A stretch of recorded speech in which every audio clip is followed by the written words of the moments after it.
The auditorium buzzed with laughter, applause, and proud cheers as graduates in blue gowns tossed their caps into the air. Parents stood in clusters, snapping photos, hugging their children, and celebrating the milestone. But in the very back row, near the corner, a young woman sat quietly in her wheelchair. Her name was Emily. She was the daughter of one of the city's wealthiest CEOs, yet tonight, none of that mattered. Because while every student had someone rushing to their side, Emily sat alone. Her father was overseas closing a billion-dollar deal, too busy to witness his only child's biggest day. Her mother had left years ago. Emily's smile wavered as she looked at her diploma clutched in trembling hands. She had worked harder than most, paralyzed since a car accident at 14, every step of her journey was a battle. But in this moment of joy, she felt invisible. And then, someone noticed. A tall man in a simple shirt and jeans walked across the crowded floor, holding his son's hand. He wasn't part of the glamorous families or the corporate elite. He was just a mechanic, a single dad. His son tugged his arm. "Dad, she's all alone." The man paused, glanced at Emily, and without hesitation, he walked over. Emily's eyes widened as he stopped beside her. For the first time that evening, she wasn't invisible. Someone had chosen to see her. And that single step would change everything. Emily blinked in surprise as the man stopped in front of her. For a second, she wondered if he had made a mistake. But then he smiled, warm, genuine, the kind that didn't come with pity, only kindness. "Mind if we sit with you?" he asked softly. His son, about 10 years old, beamed up at her, clutching a small graduation program like it was treasure. Emily hesitated. People usually avoided her, unsure of what to say or afraid of making her uncomfortable. But this man hadn't even flinched. "Of course," she whispered. He and his boy settled beside her. The boy immediately leaned forward, eyes wide. "You graduated too? That's so cool." Emily laughed, an unexpected sound after hours of silence. "Yeah, I did." The father extended his hand. "I'm Daniel, and this little firecracker is Jacob. You look like you could use some company." Something inside Emily softened. For years, she had been surrounded by wealth and luxury, yet she had never felt this simple kind of warmth. No bodyguards. No polished smiles. Just two strangers who wanted her to feel included. As the crowd roared for another group photo, Daniel pulled out his old phone. "How about we take one for you? Every graduate deserves a picture." Emily blinked back sudden tears. "No one's ever asked me that before." So, in that noisy gym, with Jacob making silly faces and Daniel kneeling to get the angle just right, Emily had her first graduation photo, a photo filled not with loneliness, but with laughter. And though Daniel didn't know it yet, his small act of kindness had just begun to stitch together something far bigger than any of them imagined. After the photo, the three of them lingered as the auditorium slowly emptied. Emily felt a strange peace, like she'd known Daniel and Jacob longer than a few minutes. "You must be proud of her," Jacob said innocently, looking at Daniel. Emily's heart clenched. She quickly shook her head. He's not my dad." Jacob's cheeks turned red. "Oh, I'm sorry." But Daniel chuckled softly. "Don't be. Honestly, I'd be proud if she were." For the first time all evening, Emily's chest felt light. They chatted as the janitors began stacking chairs. Daniel shared that he was a mechanic at a small garage on the edge of town.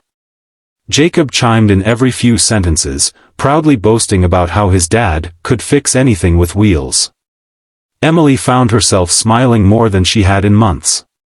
When she asked about Jacob's mom, the boy fell quiet. Daniel gently explained, "She passed away when he was little.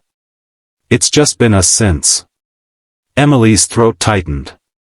She had grown up with everything money could buy, but she had never felt this kind of love in her own home. The way Daniel looked at his son, with patience, pride, and unwavering devotion, was something she longed for. "You know," Daniel said carefully, "strength doesn't always come from walking tall. Sometimes, it comes from sitting through the hardest storms and refusing to give up. I can see that in you." No one had ever spoken to her like that. Not as the CEO's daughter. Not as the girl in the wheelchair. Just as Emily. And in that moment, she realized something life-changing. Sometimes, strangers can give us the family we've been missing all along. Emily was still laughing at one of Jacob's goofy jokes when the heavy doors of the auditorium burst open. A tall man in a tailored suit stormed in, flanked by 2 assistants. His presence turned heads instantly. Charles Whitmore, the CEO who rarely appeared anywhere that wasn't business-related. "Emily," his commanding voice echoed through the nearly empty hall. Her smile vanished. She gripped the arms of her wheelchair as he strode toward her. Daniel instinctively straightened, his protective nature kicking in. Jacob clutched his father's hand, sensing the sudden tension.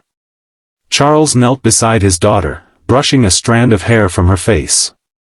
"I'm sorry I'm late, sweetheart."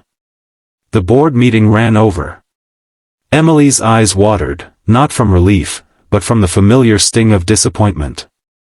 "You missed it, Dad. You missed everything." Charles glanced at Daniel and Jacob, his brows knitting. "And, who are these people?" His tone was sharp, almost dismissive. Daniel calmly extended his hand. "Daniel. My son and I just wanted to make sure Emily didn't have to celebrate alone." Charles didn't take the hand. Instead, he gave a tight smile that didn't reach his eyes. "I appreciate the gesture. But my daughter doesn't need charity." Emily's chest burned. She looked at Daniel, who was already pulling Jacob closer, ready to excuse himself. For a terrifying moment, she thought he would leave. But then, Daniel met her eyes. And instead of stepping away, he gently said, with respect, "Sir, no one deserves to sit alone on a day like this. Not even your daughter." Emily gasped softly. It was the first time anyone had ever stood up to her father on her behalf. And that single sentence shifted something she never thought could change. For a long moment, silence hung in the auditorium. Charles's jaw tightened, his pride wounded by Daniel's words. No one ever challenged him, especially not a man in worn jeans and calloused hands. But Emily's voice broke the tension. "He's right, Dad." Charles turned, startled. Emily's eyes shimmered with a quiet strength he rarely noticed. "You weren't here. But they were. They made me feel like I mattered tonight, not because of your name, not because of money, but because they saw me." Her words landed heavier than any business deal. For once, Charles had no clever reply. His daughter wasn't a project to manage or a responsibility to delegate. She was a young woman who had needed him, and he hadn't been there. Daniel shifted, almost apologetic. "Look, I didn't mean to cause trouble. I just know what it's like to show up for the people you love. Sometimes, that's all they need." Jacob tugged Emily's sleeve. "Can we take another picture? This time with your dad too?" Emily smiled, surprising herself. She nodded. Slowly, Charles crouched beside her wheelchair, awkward and unsure. For once, he wasn't posing for investors or cameras. He was just a father trying to make up for lost time. Daniel lifted his phone again. Jacob leaned in, grinning. Emily held her diploma tight, her heart fuller than ever before. And as the shutter clicked, Emily realized something profound. Family isn't always defined by blood or titles, it's defined by presence, kindness, and love. That night, in a nearly empty auditorium, a CEO, his daughter, a single dad, and a little boy shared more than a photo. They shared a beginning. A reminder that sometimes, the smallest act of kindness can rewrite the story of an entire life.